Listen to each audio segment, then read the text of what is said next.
지난달 20일에 내린 폭우로 경기 북부에서만 7명이 숨지고 1명이 실종됐습니다. 무너진 도로와 주택 등이 복구도 채 되기 전에 또다시 폭우가 예고돼서 주민들의 걱정이 큰 상황인데요. 현장에 취재기자 나가 있습니다. 배민혁 기자. 네, 경기 가평군 조종면에 나와 있습니다. 네, 폭우가 내린 지 2주가 넘었는데 현재 현장 상황은 어떻습니까? 네, 지난달 20일 내렸던 폭우로 경기 북부 지역 곳곳에서 피해가 잇따랐는데요. 이곳 가평 역시 피해가 컸고 2주가 지났지만 여전히 당시 피해 모습은 처참하게 남아 있습니다.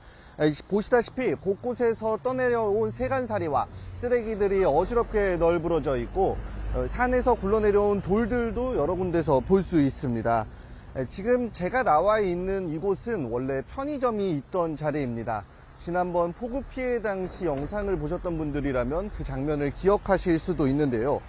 당시 2층짜리 편의점 아래에 있던 흙이 유실되며 2층짜리 건물이 하천으로 완전히 넘어갔던 겁니다.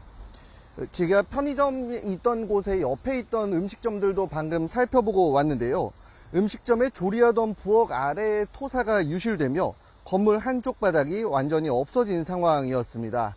지금 보시는 제 옆으로 있는 이 하천 역시 지난 폭우 당시 처참했던 피해 상황을 고스란히 보여주고 있습니다. 가운데 우뚝 서 있는 저 물체가 폭우에 유실됐던 차량으로 보이는데 여기저기 찌그러지고 지금은 좌석만 겨우 남아있는 상황입니다. 이 상황이 이렇다 보니 주변 음식점과 상점들 모두 다시 영업을 하는 일은 엄두도 못 내고 있습니다. 자, 그럼 지금 복구 작업 상황은 어떻습니까? 네, 제가 2시간 전부터 이곳에 와서 주변을 살펴보니까요. 일부 도로 등 큰 곳들은 일부 복구 작업이 이루어졌습니다. 이 도로에 굴러다니던 돌덩이들을 한쪽으로 치워둔 상태였고 이 유실된 흙도 어느 정도는 메꿔진 상황이었습니다.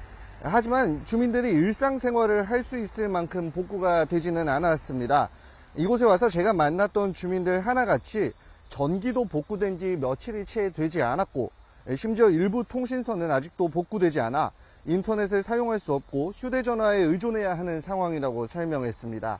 이 같은 상황에 앞서 만났던 주민 한 명은 스스로 임시 조치를 벌이고 있었는데 비가 또 내려 가게가 침수되는 걸 막기 위해 지난번 폭우 당시 떠내려왔던 커다란 돌덩이들을 모아 임시 뚝을 쌓아두기도 했습니다. 네, 그리고 또다시 예고된 폭우에 주민들도 상당히 좀 긴장 상태겠군요.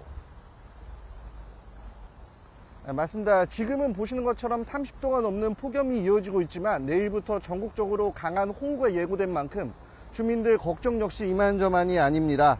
이미 한 번 내렸던 폭우로 인해서 유실된 토양 등 지반이 많이 약해진 상태에서 이번에 또다시 많은 비가 내린다며 피해가 더 커지지는 않을까 하는 우려인데요.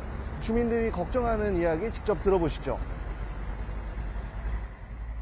복개천 속으로 흙이면 모든 물이 꽉 차가지고 못 나가니까 지금 저렇게 상수도 관으로다 물이 뚫고 지금 나오고 있잖아요. 이게 만약에 내일 모레 비 온다고 할 때 이게 물이 넘치면 다시 또 저희 집으로 역류하는 거죠.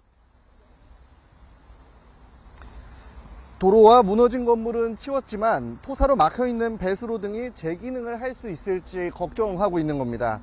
주민들은 폭우 예고에 피해가 반복될까 우려하며 땡볕 아래서 오늘도 막바지 복구 작업을 벌이고 있습니다. 저희는 다음 피해 현장에서 소식도 전해드리도록 하겠습니다. 지금까지 경기 가평군 조종면에서 YTN 배민혁입니다.